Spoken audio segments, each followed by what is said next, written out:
The other day I dreamt about a volcano in the area acting up. Well, it's either water, steam, or magma that's moving. My seismogram very rarely moves like this. Look at that. And the house creaks every once in a while. I feel little tremors.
Earthquake swarm at Obsidian Butte or Salton Butte. It's a volcano a little bit south of where I live. This is more than normal there. And I have ping pong balls strategically set throughout the house, and sometimes they roll. I don't know if you can see this very well. Here, let me zoom. Here's a crooked picture.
The Quake swarm in the volcano where that star is. At the end of the Salton Sea, the south end of the Salton Sea.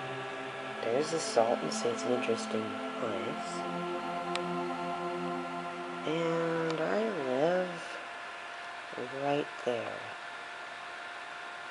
Right there in Palm Springs. And I can drive from Palm Springs down to 10 and down to, I think it's the 111, and there's Bombay Beach where the San Andreas stops. Going a little bit past there, and there's the Salton Buttes volcano. Let me show you a rock I picked up at that volcano. Stand by. Okay, let me show you the rocks I got from Obsidian Butte, Salton Buttes. This is obsidian. This is basically volcanic glass. What it is molten lava that reached the surface of the earth. It came from the ground, reached the surface, and it cooled so fast from molten lava to a rock that it created glass. It didn't have time to crystallize. Here's an example of some more lava rock. It's like cooled a little slower. And this is an example of tuff. This is volcanic ash that piled up and turned into kind of like a sandstone-like rock. These three I found right there at Obsidian Butte, and I live right there in Palm Springs. This thing's a Salton Sea. I got a ping pong ball and I got a camera. I'm going to try to set up my camera on the ping pong ball live on Justin TV under Fighter Pilots 4.0 and broadcast it. See if I succeed. Indians used to make arrowheads out of obsidian.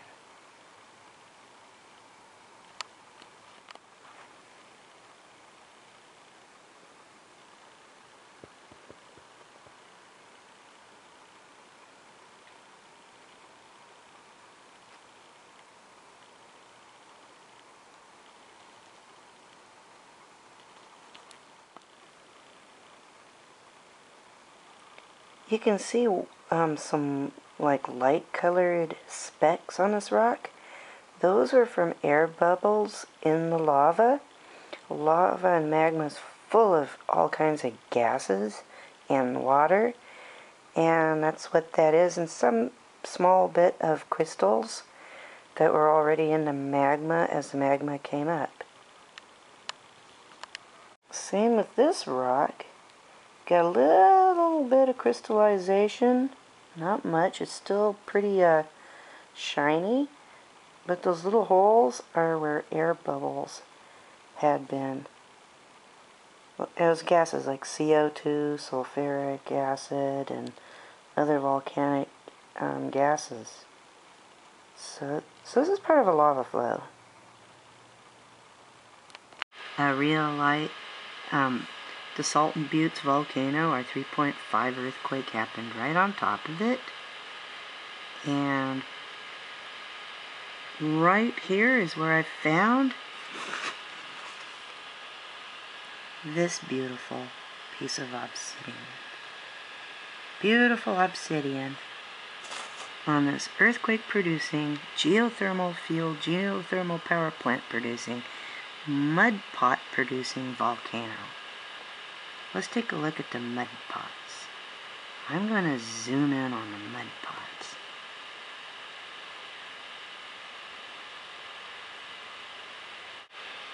That isn't me at the mud pots, it's somebody else's photograph. But these are the mud pots. It's a volcanic vent going through thousands of feet of sand and mud and silt. And all this volcanic gas and CO2 and stuff's coming up out of there. And you can just go down there and watch it burble and bubble and carry on.